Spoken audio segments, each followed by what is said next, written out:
Bonjour à tous, j'espère que vous allez bien. On se retrouve pour une vidéo dans la série Intelligence humaine versus intelligence artificielle. C'est un des fils qu'on va continuer de tirer à côté de nos analyses d'articles scientifiques pour devenir toujours meilleur en persuasion. Je pense que c'est important que vous ayez en complément du travail sur les compétences, un travail sur les outils qui se développent aujourd'hui pour pouvoir être plus persuasif, pour pouvoir être plus convaincant, pour pouvoir être plus efficace quand vous voulez changer vos idées en discours et votre public en mouvement. Alors, vous le savez, je fais régulièrement de la veille sur les outils qui se développent dans le domaine de l'intelligence artificielle, et cette fois, on a un outil qui s'appelle AutoSlide. Donc l'objectif de cette vidéo, ça va être de l'utiliser, de voir quel est le potentiel de cet outil, et surtout de se demander, est-ce que c'est vraiment quelque chose qui nous fait gagner du temps? Est-ce que c'est un gadget, ou est-ce que ça va faire de nous des orateurs augmentés?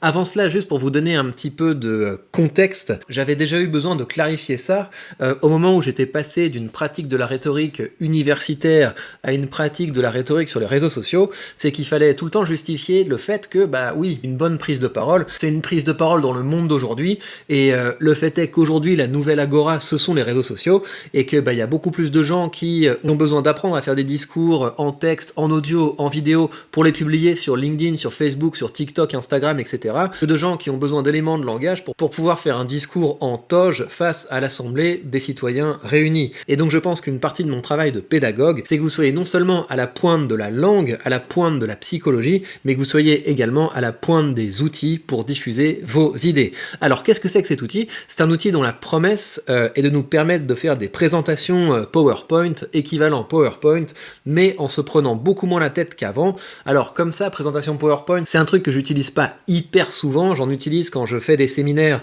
mais voilà, mes slides, je passe pas trois plombes dessus, c'est le plus important, c'est la relation avec les gens qui sont dans la salle. J'utilise quelques slides quand je peux faire par exemple une masterclass. On va refaire des masterclass sur cette chaîne, je pense, dans un futur proche, et peut-être que là j'aurai besoin de slides, mais surtout on peut utiliser les slides, et c'est ça qui va nous intéresser aujourd'hui, pour faire des carousels. Il y a quelques mois, je vous avais montré comment j'avais créé un carrousel pour LinkedIn, et c'était un carrousel qui avait très bien marché, donc c'est ce que j'ai envie de refaire aujourd'hui, et j'ai envie de faire un carrousel sur le sujet de l'éthos. Alors, on a la possibilité de taper jusqu'à 1000 mots, donc c'est ce qu'on va faire, on va décrire ce qu'on veut en 1000 mots, et ensuite il va nous générer une présentation. Donc je vais écrire le petit texte et je vous retrouve dès que c'est fait. Voilà, j'ai écrit le texte, ça m'a pris un petit peu moins de 10 minutes. Alors, deux remarques à ce stade sur l'outil. Le premier truc, c'est que évidemment, j'imagine que cet outil devient intéressant si ce que vous faites, c'est que vous avez par exemple écrit un billet sur LinkedIn et vous voulez le changer en slide, ou alors si vous avez déjà un texte au préalable et que vous voulez le changer en slide,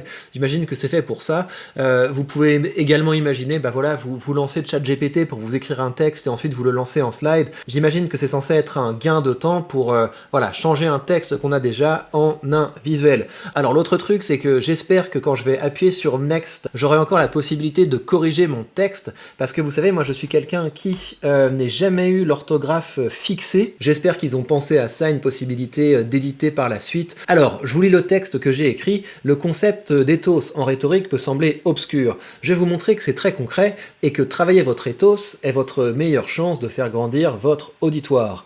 Dans sa rhétorique, Aristote définit l'éthos comme la force de persuasion qu'un orateur va obtenir grâce à son image. Il ajoute qu'un orateur convaincant doit cultiver trois qualités: la compétence, la vertu, la bienveillance. Mais je vous avais promis du concret, donc voici les contenus à publier pour démontrer ces trois qualités. Pour démontrer votre compétence, publiez régulièrement des tutos, voilà comment faire ça, et des quêtes. Vous vous lancez un objectif et vous documentez votre parcours.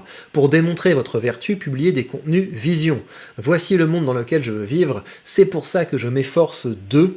C'est pour ça que je vous forme à. La bienveillance, enfin, c'est vouloir le meilleur pour votre public. Faites des FAQ pour répondre à leurs difficultés. Ça permet comme ça de déplier un concept de rhétorique, et ça, c'est quelque chose, ChatGPT ne peut pas le faire, parce que les traités de rhétorique sont finalement assez flous sur ce genre de concept. À chaque fois, on a les mêmes choses qui sont répétées, qui sont pas incarnées, qui sont pas comprises, et la manière dont je déplie les notions d'Aristote et dont je les traduis en des contenus qu'on peut publier, bah ça, enfin, je sais pas, j'imagine qu'au bout d'un moment, l'intelligence artificielle sera capable de faire à peu près n'importe quoi, mais ça, pour le coup, c'est vraiment un travail de réflexion et surtout de pratique. C'est parce que j'ai essayé d'incarner les différents concepts de la rhétorique que je suis, dans un second temps, capable de les enseigner. Alors, on va appuyer sur Next et on va voir ce que ça nous fait. Alors, vous voyez qu'il y a des petites options premium qui peuvent venir ensuite. Donc, voilà ce qui m'a fait Ethos and Rhetoric, How Your Credibility Can Boost Your Influence. Alors là, pour le coup, je suis agréablement surpris.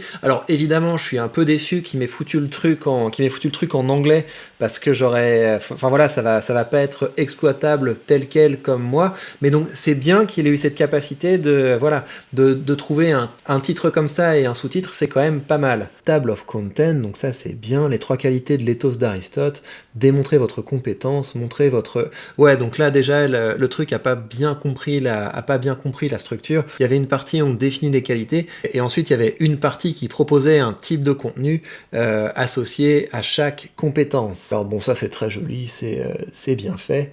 Tac, tac, tac, ça c'est bien. Ça c'est très chouette, c'est quelque chose qui pourrait être effectivement utile, où c'est capable de comprendre les schémas, vous voyez, et ça effectivement c'est beaucoup plus visuel et beaucoup plus agréable que Aristote définit les 3 compétences, etc.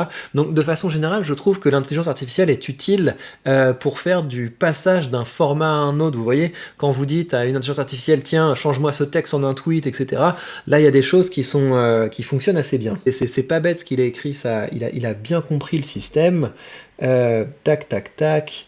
Show your audience your care, parfait, c'est très bien. Tout ça, ça se tient en fait, il dit pas de bêtises. Ce qu'il y a, c'est que ça fait un peu doublon par rapport à ce qu'on avait dit avant, mais on pourrait imaginer qu'il avait fait un truc du type on balance l'information d'abord de façon ramassée, et ensuite on développe, comme ça on peut développer chacune des choses. Tac, tac, tac, ouais, c'est très bien, c'est très bien, c'est très bien. En fait, le truc qui manquait dans la matière que je lui avais donnée, c'était à un moment, je lui montrais un petit plan, et ça aurait été bien que ça ait été représenté sous forme de plan, en fait, mais il n'avait pas capté que c'était un petit plan de discours à reproduire. Mais sinon, honnêtement, je suis agréablement surpris par cet outil, ça peut être tout à fait utile. C'est dommage qu'il n'y ait pas la version française, mais en tout cas, ça permet de voir que le truc fait ce qu'il promet. J'ai pas perdu mon temps à faire ça, et je me sens enthousiasmé, vous voyez. Des fois, il y a des... Attendez, je vais me remettre en plein écran. Des fois, il y a des outils d'IA que j'utilise et j'ai l'impression d'avoir vraiment perdu mon temps, que c'était pas abouti, que les étapes pour obtenir un résultat, le résultat était vraiment minime par rapport à l'effort qu'on avait donné. Là, je trouve que c'est assez équilibré. Je vois vraiment comment ce genre d'outil peut nous faire gagner du temps. En tout cas, voilà, je vais continuer à tester tout un tas d'outils avec vous, comme ça va nous permettre d'entrevoir ensemble le futur, ça va nous permettre de savoir comment être toujours plus efficace. Quand je serai satisfait de l'expérience, je vous le dirai. Quand je ne serai pas satisfait de l'expérience, je vous le dirai également, mais n'oubliez pas que ces outils ne sont rien si vous n'avez pas de belles compétences d'orateur, une capacité à travailler sur vos idées, à les rendre originales, à les changer en discours, à donner du style à ces discours, tout un tas de compétences dont on parle dans mon cercle des orateurs. Vous savez où le trouver, c'est le premier lien dans la description, et au moins une fois par mois, je vous envoie un article avec une technique, une stratégie rhétorique, un plan de contenu, en vous expliquant pourquoi ça marche et comment ça s'utilise. Profitez bien de cette ressource, et on se retrouve très vite pour de prochaines aventures.